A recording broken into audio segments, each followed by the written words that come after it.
three primary levels of leadership that I'm going to talk about and kind of what I'm mostly exposed to. Level 1, leaders of teams and individuals. Level 2, leader of leaders. Level 3, leader of leaders of leaders. And it can keep going. So I don't talk about L4 and up, but like my kind of convention here is I just add another number every time you go another layer. But depending on how large your organization is, you can have leaders of leaders of leaders of leaders and so on and so forth. Sometimes that hierarchy shifts, and almost always it shifts just because you start getting a problem with scaling type issues. So usually there's some kind of adjustment here. For the most part, with any, I think the kind of L1 to L3 thing, which people might say like a manager, a director, a VP type structure tends to be quite common. So I'll stick with that. It starts getting into things that I'm not as exposed to, so I don't really want to comment too much about that. Okay, so given that, that's just kind of give a sense of what I'm talking about of different levels of leadership. Let's look at tactics for influence at each level, starting with the L1 leaders. So if we think about, and I don't know what kind of, I actually assume everyone has exposure to a leader as long as you've ever been exposed to like reporting to someone. So what do people where like that's first level, what they tend to do, like what occupies their time? What I've typically, like these are kind of the typical things that I've seen fills up most of the time. One, they're growing individuals or they're growing teams. So whatever that might look like in terms of how they do that development, but they're spending a lot of time growing individuals and teams. They're engaged in hiring and firing, depending on the hire rate of the organization. That may eat up a lot of time or not that much time. They're typically involved in facilitating delivery. So given this is like the first level of management, they're still pretty close to what is required to deliver outcomes. So they may be involved in that. Depending on the organization, they may be even accountable for that. So they spend a lot of time on it or not.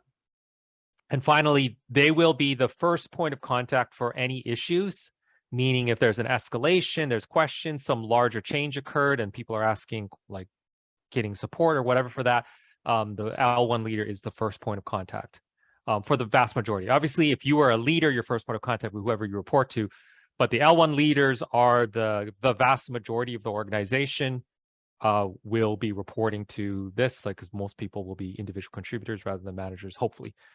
If your organization has mostly managers and not a lot of individual contributors, then there's probably some bigger problem, which I'm not going to bother talking about. Okay, so this is this is where they occupy their time, and these are the problems that I think I've found typically show up because of these are where they spend their time, and which also are opportunities for leverage to influence. So. Depending on the level of experience with this leader too, like if you are a first-time leader, you're very likely to be a level 1 leader, right? Because you've never led anyone before, so you're going to be just leading teams and individuals, not leading other leaders. That's unlikely. So, which means that a lot of these things are associated with learning how to be like your first-time leader type stuff. So growing individuals, teams, like maybe you had experience with that doing as an individual contributor, or this could be your first time starting to be the person that is listening, asking questions, giving feedback to people, that sort of stuff. This might be the first time you're dealing with hiring and firing, and generally, like that is probably the most severe version of things. But things that require, like they're very strong emotional context and high stakes type situations. So how do you deal with that, which you might not have been dealing with as much before? The facilitation of delivery, a kind of typical problem I see is just shifting from, I just, as an individual contributor, you could just do it yourself. But now that's not what you should be doing because you're facilitating, you're not driving delivery per se, or like running delivery. And then when you're the first point of contact, so something large happens in the organization, maybe you weren't even involved in that, and yet you're still the first person people talk to. How do you deal with that? And these kind of are the forces, given these are the troubles that typical for the L1 leader, that that means my tactics here tend to reflect those things. The general theme I have for when you're trying to influence a level 1 leader is you're trying to help them learn how to be more effective as a leader from the baseline level. So three things here. The first one is how do you effectively facilitate delivery? Second one is how to delegate and empower. And the third one is how to deal with difficult conversations, especially the emotional aspect of it. Okay, so this one, the facilitating delivery, as in, like I say here, this is where you share or apply useful agile lean concepts and practices to help them solve delivery problems. This is typically what I've done to influence level 1 leaders. I don't really intend to talk a lot. I'm not going to talk a lot about this, mainly because I think even for this crowd, this is typical stuff, right? We're an agile lean meetup. This is normal stuff. Nothing particularly interesting here. But this is where you go, okay, there are these sort of things that maybe these are kind of easy for us. They're actually most useful when you're talking about L1 leaders who are concerned about facilitating delivery, like they're concerned about delivery problems. Okay, I got tricks that I can share, and then you find it useful, that kind of stuff. This is where that fits.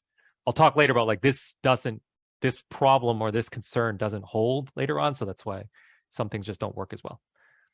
Okay. The second thing, because, hey, they're trying to learn how to empower and delegate, etc., sharing useful models for empowerment. So, hey, I'm a new leader. I can help you work out how to think about empowerment. So not just as a one-line word, but, oh, how do you structure it such that you can gradually increase the ability to delegate and be able to trust that people do stuff? The model that I've typically used and I like is called The Ladder of Leadership. This is by L. David Marquette. He wrote a book called Turn the Ship Around. Actually, how many people have read Turn the Ship Around? I'm curious. I see one hand, but I can only see one hand. Okay, I saw a couple. Oh yeah, if you use the Zoom thing, then I'll see it pop up. So that actually helps. Okay, so like it's a good book to read. It is about creating more leaders, which is effectively what a good L1 leaders, that's what they're trying to do, right? So they're trying to free up time, build people up. I mean, I like this thing. It kind of says, hey, no matter what level someone is at, you can always move up to the next level. So if they're kind of someone's reporting to you and they always want you to tell them what to do, you can at least get them to start sharing their observations of what's going on. And then if they do that, then they get them to share what they're thinking about what they're seeing. And then if they're thinking about things, you ask them what they would like to do. And if they're able to say what they would like to do, you ask them what they intend to do. And then if they talk about what they intend to do, you essentially say, why haven't you already done it, really? So, and then if they are doing things, like then you kind of move on to they're already doing this. So this is all step by step. How do you get someone from tell me what to do to taking their own initiative, being more independent, growing into a leader themselves, that sort of thing. And this type of discussion seems to happen quite a bit more at the L1 leader side, especially with newer leaders, but even with more experienced ones, because this is a very common thing. General idea here is doing this means that they find you useful, and then you can influence various things. The last thing that I think a technique that seems to be, or a tactic that seems to be most useful for influencing L1 leaders is sharing useful models for and helping them practice for difficult conversations. So the picture here I have is from Crucial Conversations. Like they talk about conversations that have differing opinions, strong emotions, high stakes, which is the most difficult conversations to have and how to go about that. I found like helping someone learn how to deal with something like that, which is quite scary if you're not used to it. Even if you are trained and used to it, it may maybe still be a little bit scary. So being supportive there, being ready to help them with that, including role play simulation to help them practice, that does buy you a lot of influence. And so then one, like they go, okay, this person is helping me do my job more effectively, but also you're already into, now you can talk about serious things because you're both understand a model for how to do that. Okay. Karsten, you raised your hand. No, that was just because I forgot to lower it after you asked about who read the book. Oh, sorry. Okay, cool. Okay, excellent. Okay. So there are, I should say, there are different models for this. And I like, even for the previous one, there are different models. The main thing I want to convey is if you are useful for this particular topic, your level of influence tends to be like, it's a good path to acquire influence because this is a very common concern. Okay, so now if we go to level 2 leaders, the type of activities are quite different. There may be some overlap, but for the most part, the kind of top of mind where most of the time goes is different. So there is still growing people type angle, but for a level 2 leader, so this is leader of leaders, who you're growing tend to be other leaders, both either formal or informal. So what I've typically seen is an L2 leader would grow, like, for example, they're trying to develop engineering managers, or informal leaders in my mind would be like staff plus engineers. So the very influential individual contributor or an engineering manager, and the skills that you're trying to convey there or help someone develop are kind of different than what you would do as an L1 leader. Effectively, you'd have to say, hey, I know the skills that are effective for being an L1 leader, and I'm trying to convey that as an L2 leader. So instead of hiring and firing, even though you're still doing hiring and firing, but it's just not nearly as common because just less roles, I guess. Even though it can eat up a lot of time if you're trying to replace people. But the bigger thing, I think, is more negotiating for headcount. So about this level, you are typically involved in negotiating for budget capacity for hiring, and all that kind of stuff kicks in, which would not be something necessarily you'd be as aware of or concerned about before. But here now you're going, okay, how many people do we need? Like, how do we negotiate all this kind of stuff, which can again be like overwhelming or concerning if you've never done before. You're not at this level, L2 leaders, you're not facilitating delivery so much as framing and kind of facilitating the overall delivery system type thing. So there'll be multiple deliveries going on, and you're kind of putting some umbrella around it so people know why they're doing certain things, but also ensuring more systemic patterns are dealt with. There is a lot more coordination politics at this level, specifically with other leaders of leaders. And this is not to say that there's not coordination politics at different levels, but this is where I've seen it's almost like a jump that occurs, mainly because usually you're crossing larger boundaries at this level. And finally, I'd say there's some time, what I call compensating for air sandwiches. So what's an air sandwich? An air sandwich is when there is some higher level vision for your organization that everyone knows. There's high level vision. There's the day-to-day stuff, which your L1 leaders are taking care of. So day-to-day delivery stuff. And then there's the in-between, which shows the connection between the day-to-day stuff and this high level vision. And a lot of places, there's a big hole there, right? So nobody knows how to connect what they're doing day-to-day to what the overall organization is trying to do. Usually at this L2 level, and it does occur at different levels in between as well, but L2 is probably the first point of contact where people on teams are going, I don't understand how we're doing connects to this bigger picture. This is where this shows up the most. So I call that compensating for an air sandwich. Not saying that I think every organization should have or does have an air sandwich. It just happens often enough, and these L2 leaders are eating it the most. So they kind of have to work out, how do I deal with that? And now, like, you can't say, hey, that's someone else's problem, because it is your problem. You're the person that everyone's coming to. So again, what are the typical issues with these responsibilities? One, because people expect you to reframe and facilitate overall delivery. There's a lot of questions about what's going on, how do we deal with it, type stuff. When you're starting getting more politics type stuff, so how do we deal with politics?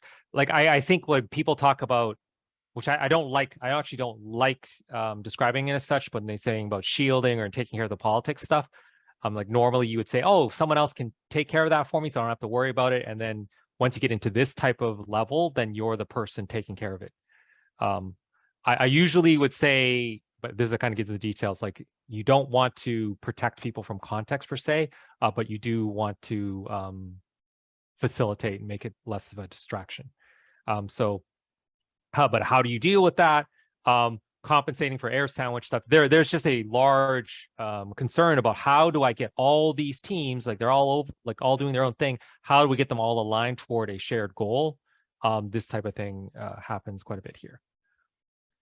Okay, so in terms of tactics for influence, a lot of it falls underneath that umbrella of how do I help this person align a bunch of teams toward a shared purpose?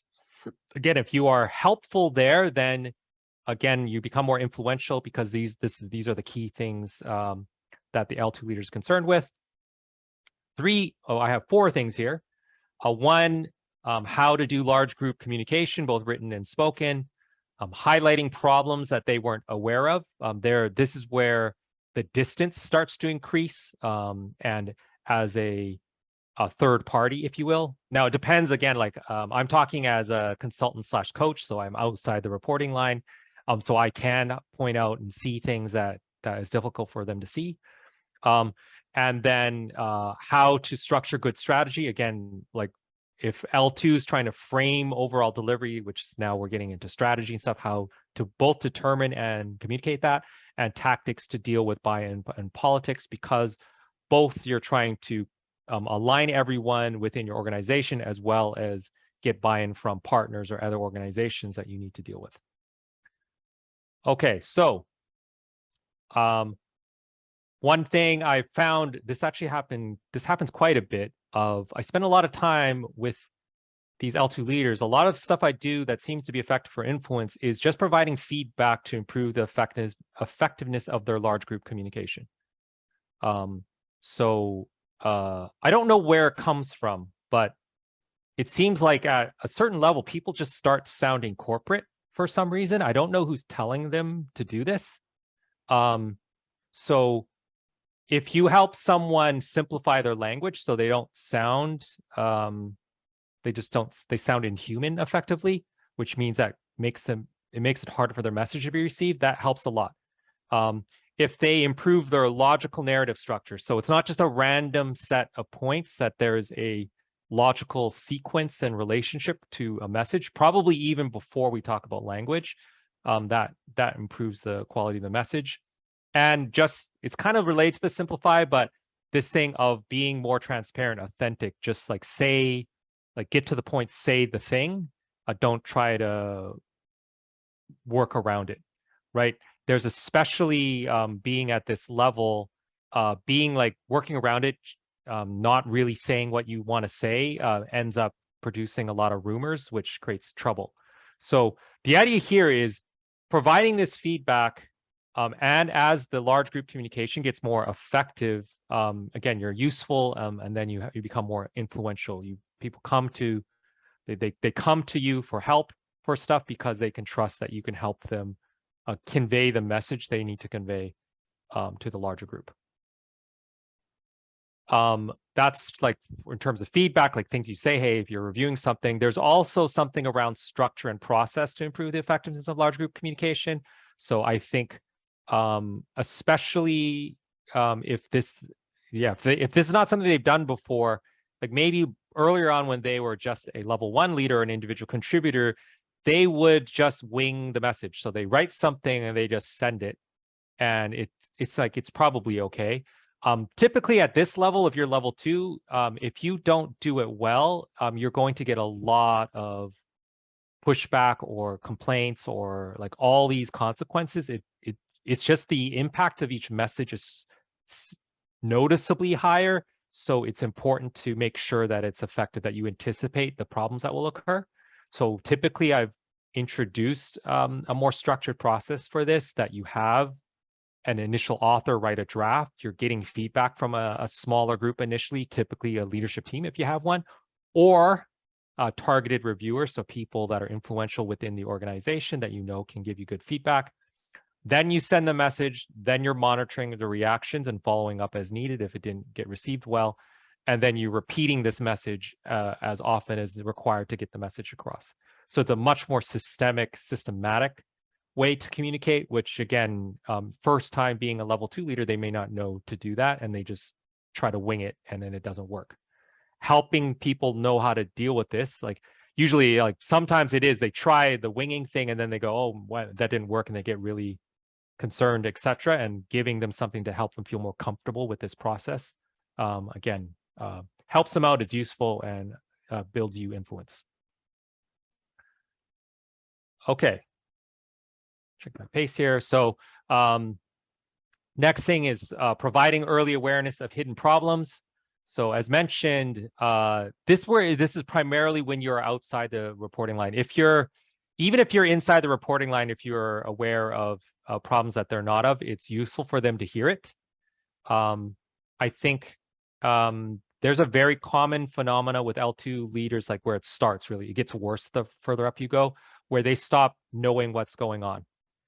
I think sometimes people think, oh, they're not doing something because they don't want to do it. It's sometimes they don't even know the problem exists because nobody's telling them. And they can't see it because there's just not enough exposure. So being a person who shares problems that they can't see is very useful.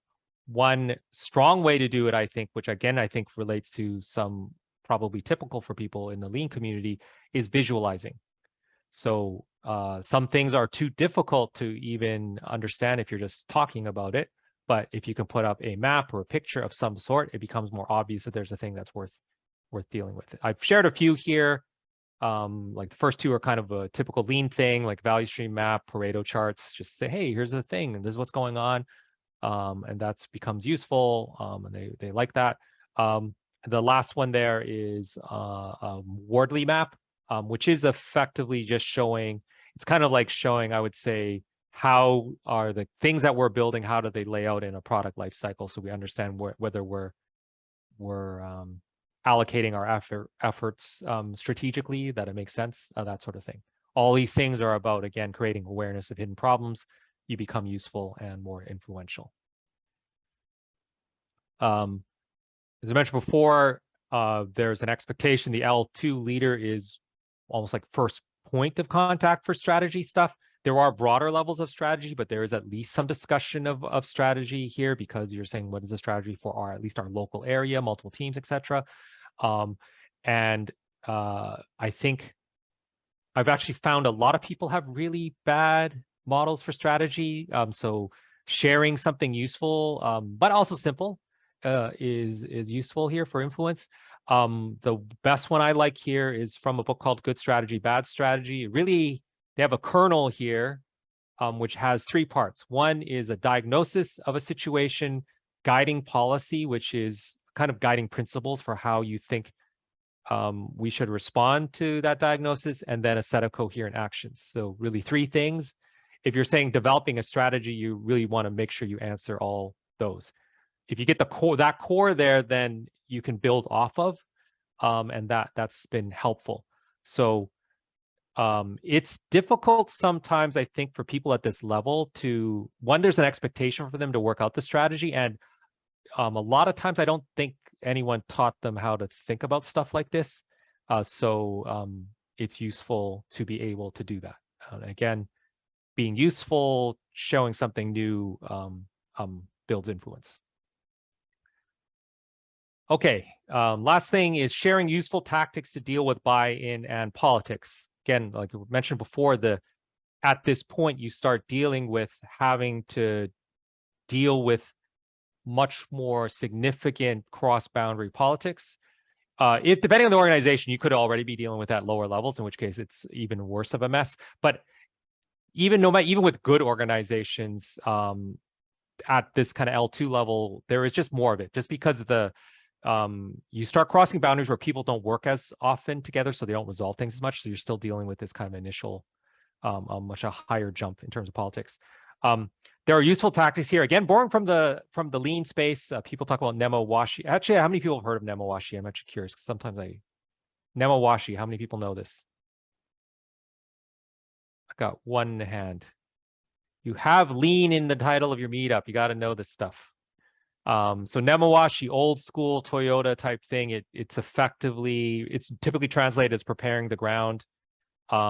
So the kind of thing here is you don't get agreement in a large group setting, like in a meeting. You don't even try to.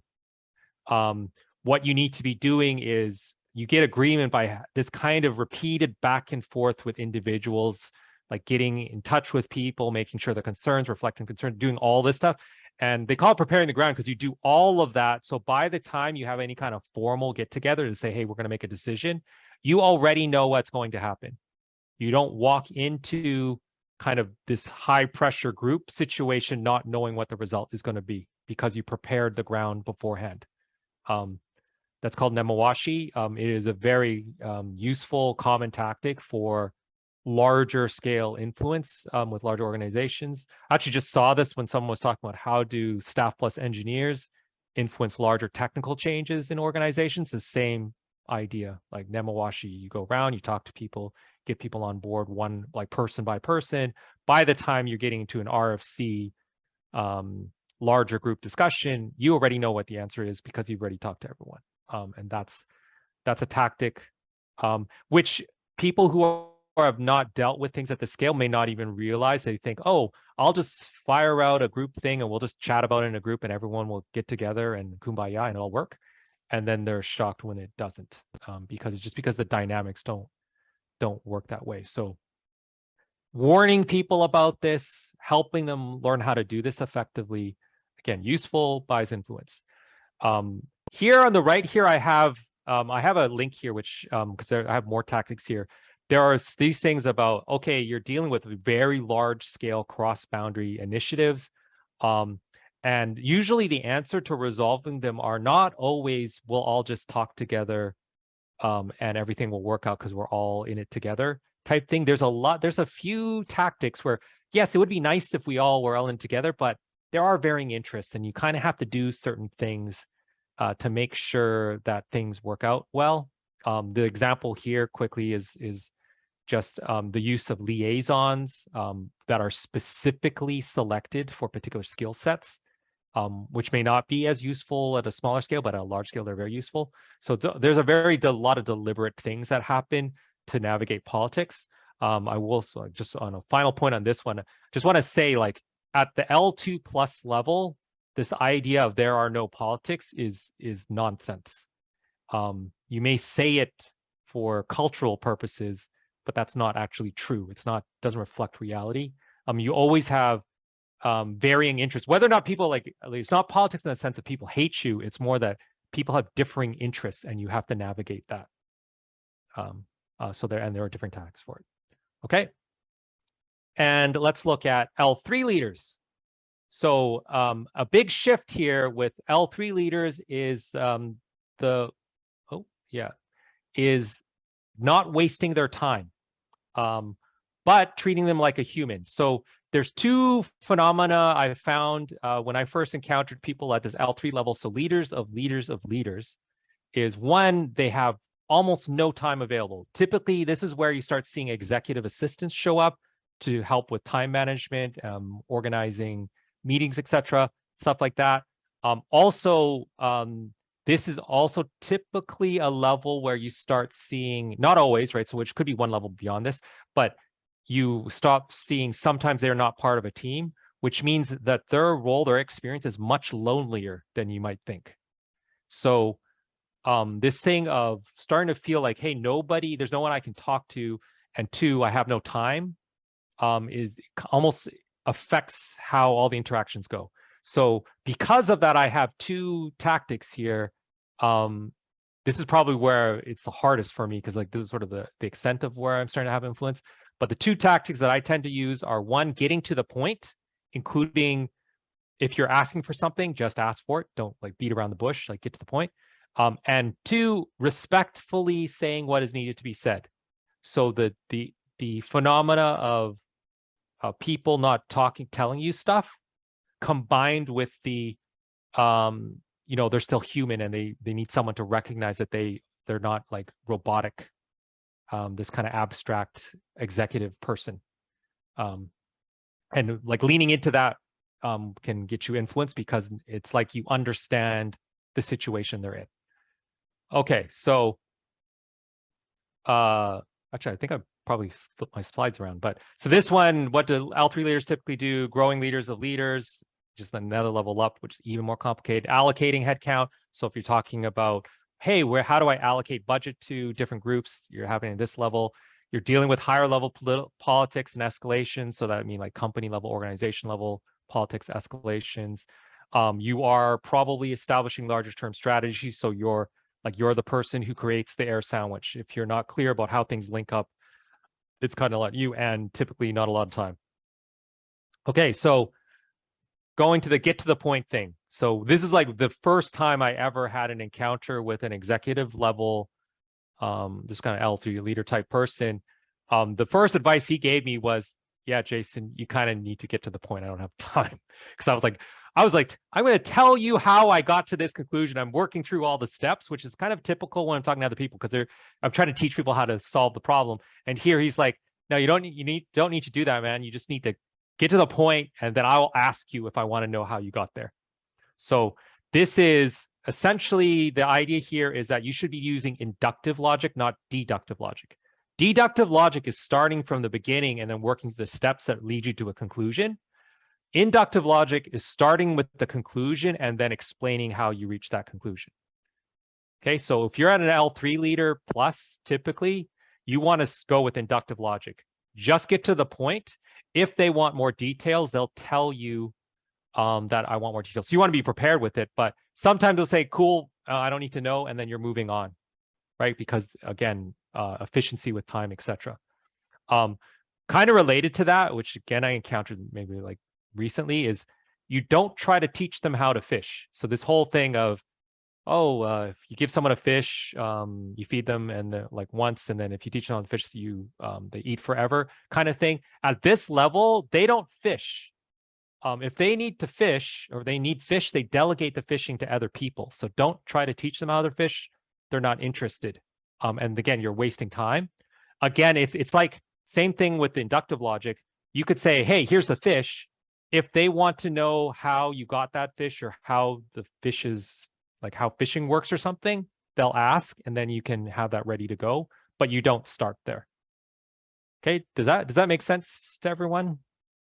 This was kind of the most interesting thing I've learned over the years, because it was weird when I first encountered it. So Jason, just when you talk about don't teach them to fish, some of the people that I encounter at that level, I guess it depends on how you define fishing, because some of the people that I encounter at that level maybe don't have certain subtle skills that I think that they should have at that level in terms of managing communication, or being effectively empathetic in their communication to maximize the impact of their message. Yeah, and then you should be doing this, this slide here. You respectfully say what needs to be said. Right, now that from there, they may ask you to help them, or they won't. But I wouldn't go to say, let me teach you how to do it, until they ask for it. What I would say you do here is you say it, right? Because again, it's like if they were saying they're not necessarily that effective at communicating, it's useful for them to hear it, and they may actually be in a situation where nobody's telling them, right? There's like like they stop hearing problems due to distance, right? They're too far away from problems, or filtering because people are trying to what do you call it? Suck up. So like they go, I don't want them to feel bad, so I'm not going to tell them because you're in a position of power. So they filter, so you never hear anything. And then having someone who is willing to say it, but also say it respectfully, because second point here, even people with power, they want to feel safe, right? They're still humans, and also probably lonelier because they may not have a peer group that they interact with that often. So having someone who could say, oh, I can trust that this person will tell me what I need to hear, and that they respect me, like they're not trying to show that I'm bad at my job per se. They're just providing me useful feedback. That becomes very useful. You become very influential. You get invited to stuff and all this, so on and so forth. Yeah, like this phenomenon of less team peer support, people not telling them stuff, it can be fairly isolating feeling. So being able to respectfully say what does need to be said is useful, both for useful for them, but also influence, because now you're someone who becomes trustworthy and get invited to things. Yeah, but again, said before, like this may cause them to ask you to teach them something, or might not, and I would not step in unless it's being asked for. The other levels, it's like you probably follow a similar type of thing, but not as severe. I think sometimes you can kind of just like work through a problem without necessarily saying that. But this becomes there's like a cliff here as well. Okay, so summarizing tactics, the kind of general approach that I take, and this is not the only approach, but this is the one I tend to take for tactics for influence and for leaders at different levels.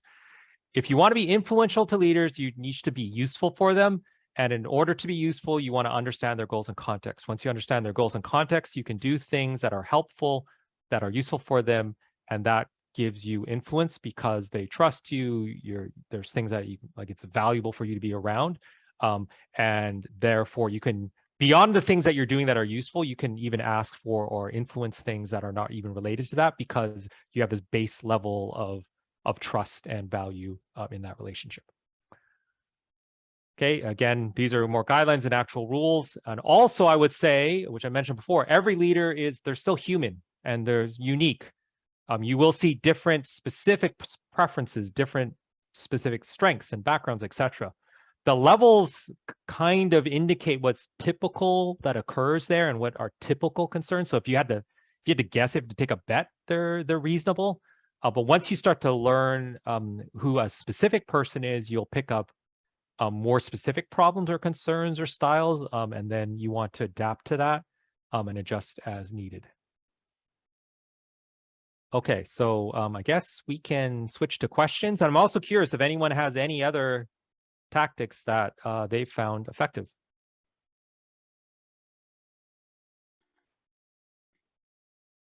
Thank you, Jason, for the talk. There is a question here in the chat. Mihai asking if you could go over again the deductive, inductive logic piece. Oh, okay. Okay, I have a funny little example here for deductive logic, in inductive logic. So deductive logic is, you kissed my girlfriend, you insulted my mother, you kicked my cat, therefore I hate you. So you kind of like, here are the facts, building it up, and then you have a conclusion. Inductive logic is, I hate you. Why do I hate you? You kissed my girlfriend, you insulted my mother, you kicked my cat. Right now, with this, with a L3 leader, I would say you could just say, I hate you, and then they'll go, cool, and then they move on and you don't say anything. Right? Yeah. Or they might say, oh, I'd like to know how you came to that conclusion, and they say, oh, okay, cool, I got some follow-up stuff.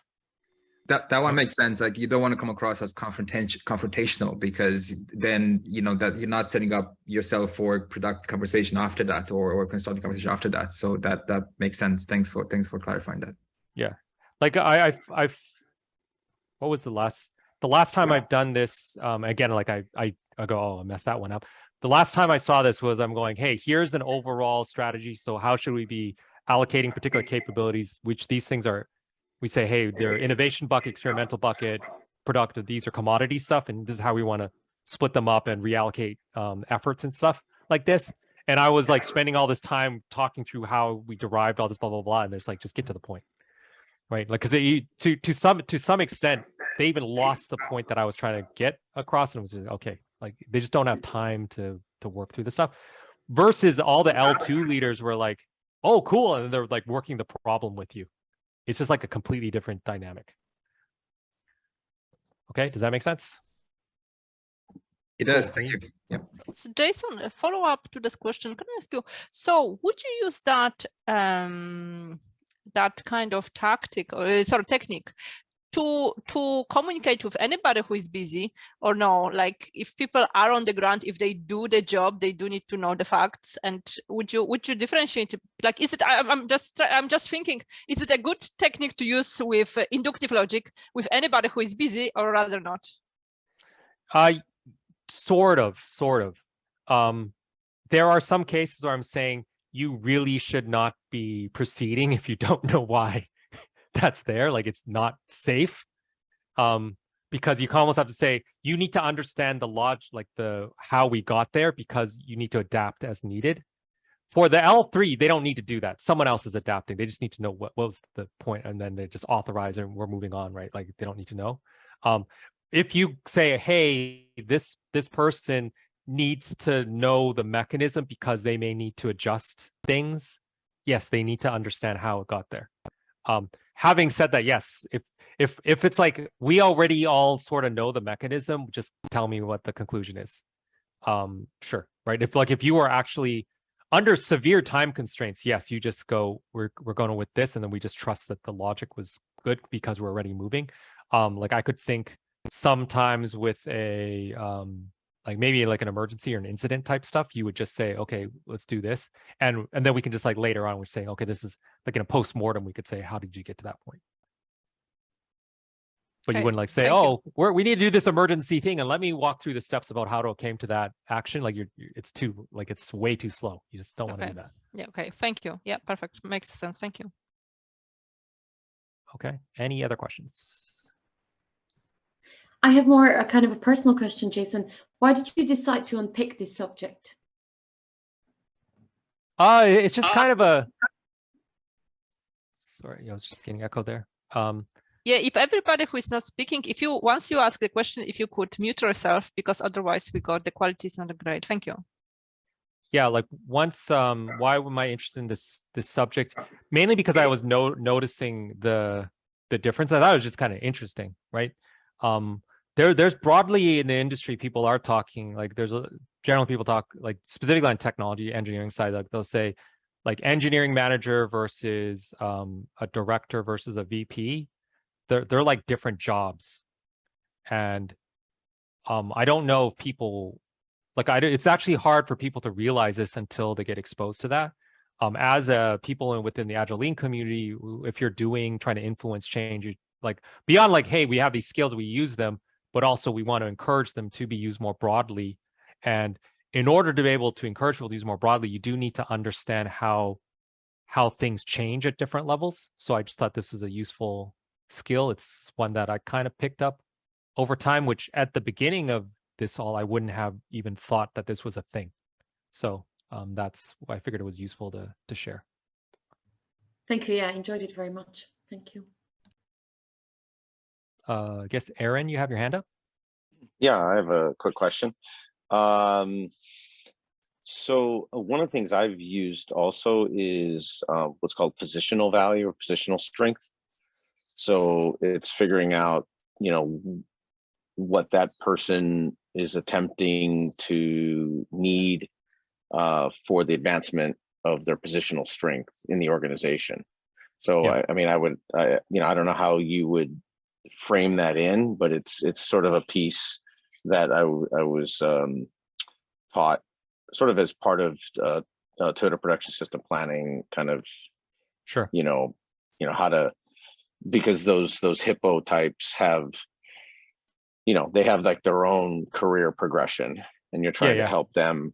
You're trying to add value to their progression and contribute to that. Does that make sense? Yeah, for sure. Like that does assume like that career progression is what that particular person is primarily interested in.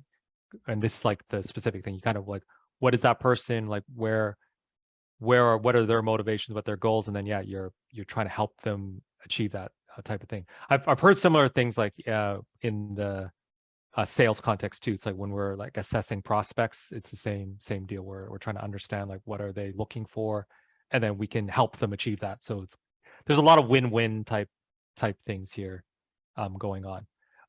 I did have one thing which I was like, I thought it might be interesting just to put within all of the leaders. It's like L1 leader, learn how to become an L2 leader.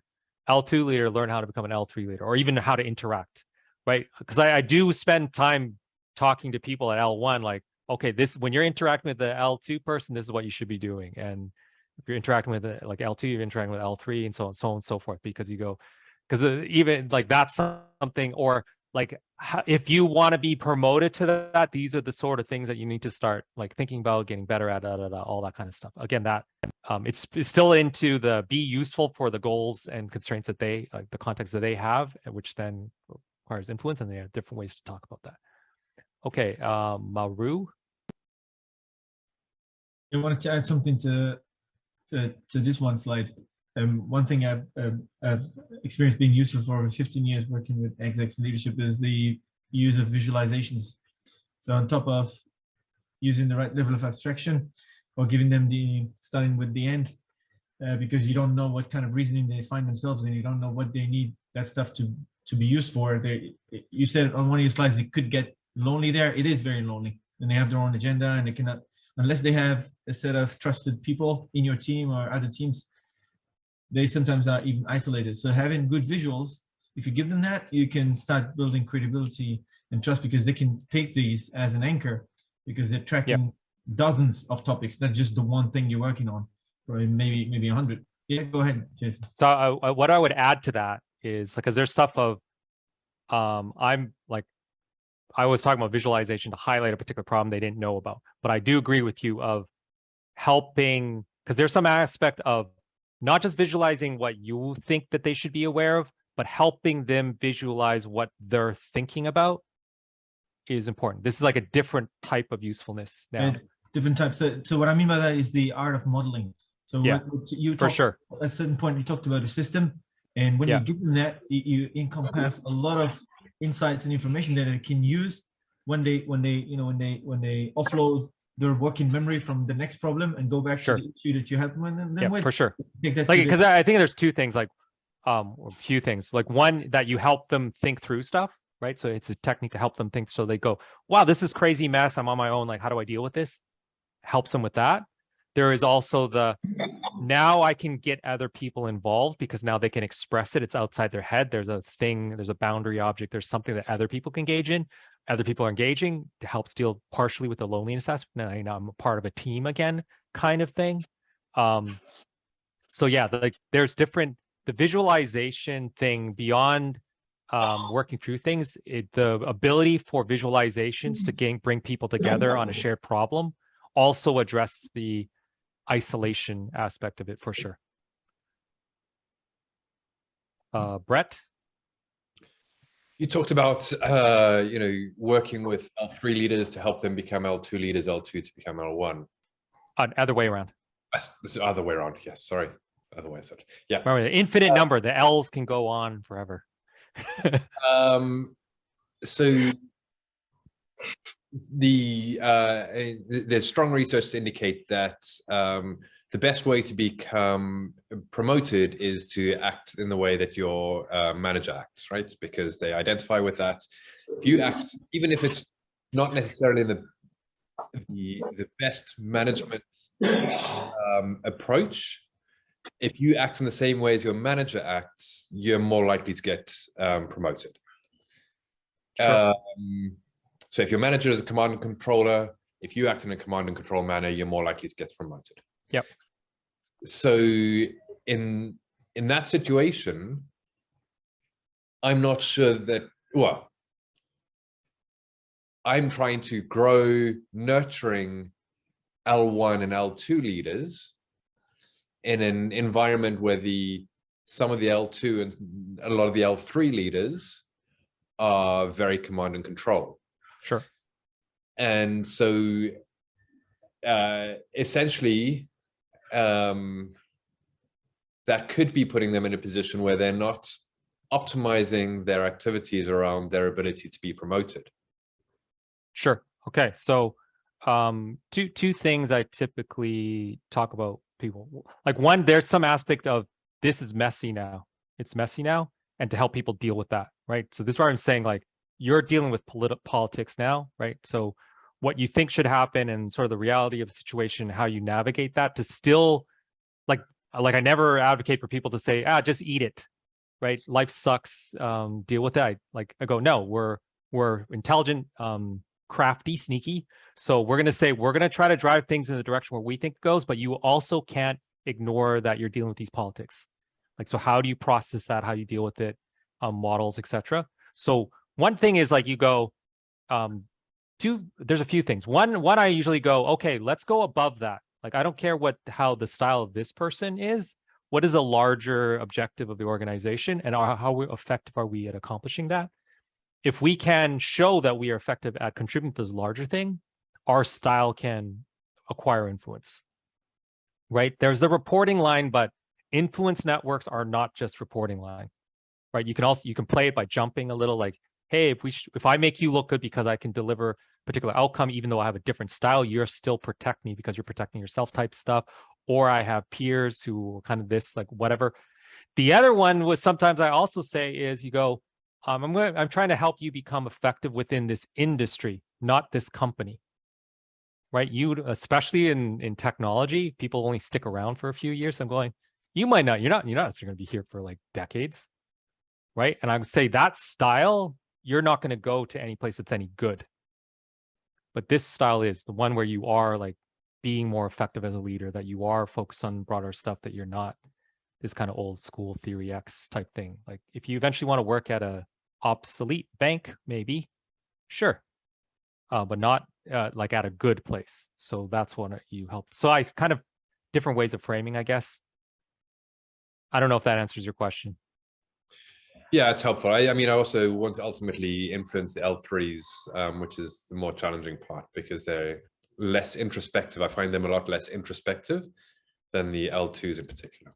Okay, so if you're like, so this is not growing an L2 and L3 type things. If I'm saying I'm targeting L3 and they're not on board, this is where they still have problems. They still have the thing of, am I effective? I'm on my own kind of type things, even for the people who are kind of like, if sometimes when you say, hey, why is someone so command and control and telling them what to do? Some of that is due to lack of safety, right? They're alone. They don't know what to do. They got positional power, but they're not effective. What do? The only thing they know how to do, which doesn't work. So that's kind of an angle. This is not always the case. Sometimes you go, oh, okay, I'm dealing with a sociopath. Okay, different. But presuming that is not actually that common, so presuming that's the case, then it's just helping people learn how to be more effective. And it doesn't necessarily match up what they're currently doing. Mihai? Thanks. I'm cognizant of time. Jason, I'm not sure we are over. So are you okay to take a couple more minutes? Oh yeah, we can do a couple. Okay, thanks for that. And thanks for the presentation as well. I thought that was really insightful. I wanted to ask, one thing that I picked up on was the vacuum, the feedback vacuum. And there's a concept that I've come across in a book called, I think it's Primal Leadership, called the CEO disease, which is along the same lines. You know, the higher you go up the ladder, the people are more inclined to suck up to you, and you lack context, you know. So what, I'd be curious to know your thoughts on why does that happen, and if you've tried any techniques to try and influence that, to kind of maybe help L2 leaders to build that self-awareness and influence them to be more reflective, as Brett mentioned. Yeah, there's the thing, like, so let's set aside this. Let's set aside the suck up thing. So I'll put that as a separate problem. There's one problem that has nothing to do with sucking up. It is just pure distance, right? The further up you go, like just the further distance, you just don't. There's no exposure, limited exposure. You're not aware of stuff, so you get this information gap thing. And it's not just L3. Like, you keep going, you just see this replicated across. Now, one thing I way to think about it, I go, you can still at least deal with the gap that you have. So you could say, hey, at least a certain distance I can deal with. And you can make sure that at least within a certain range, you can extend it. And you can even say incrementally, I just keep extending the stage. One of the issues is you actually physically run out of time. You can't know everything It's not possible because there's not enough hours in the day. So you have to accept there's an exposure gap up there that you have to deal with. So this is where you get into, what do I need to be aware of? What do I need to get connected with? What has to be delegated? What has to be kind of distributed, and what should not be? I've seen people do things like skip levels. So they do regular interaction with one additional level. This is just to extend the awareness. Like one, it extends your awareness, but also establishes a particular pattern. So even though you yourself, you don't know everything, but you're establishing a pattern that allows the linkages to be more effective. Across organization, there's that. There is also remote people, like people with like all remote companies will just talk about, like, you start just being crazy transparent about everything, like everything just gets published and it's broadcast. You run into different issues of curation and all this kind of stuff, but things like that, and that can help. In terms of, now if we get to the suck up problem, there's a little bit of there's like, I almost want to say systemically reward people coming, like raising problems. Like it has to be rewarded for people who say something's going wrong. Like everyone has to feel like, okay, that's how it's done. If you're not doing that, like people look at you funny, kind of thing. That can try to help with the suck up problem. I'd actually, like offhand, I'd have to think, but I don't think there's any other way to stop it.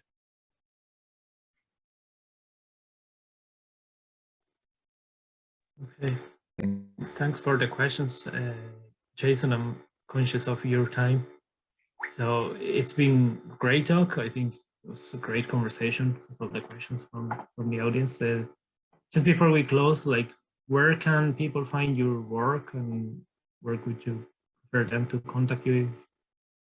Probably the best spots, I had it in the cover there. The best place is probably on Twitter, at JCHYip, or just search for me on LinkedIn. I also have a blog on Medium, which I update every so often. That's probably it. Okay. So I hope everyone enjoyed as much as we have enjoyed the talk, and hopefully we see all of you back in our next meetups. Thank you. Jason, thank you very much. That was very informative. You can see on the chats, you probably didn't have time to go through the chat yet, but there is lots of complementary messages there. So thank you very much for sharing your knowledge with us.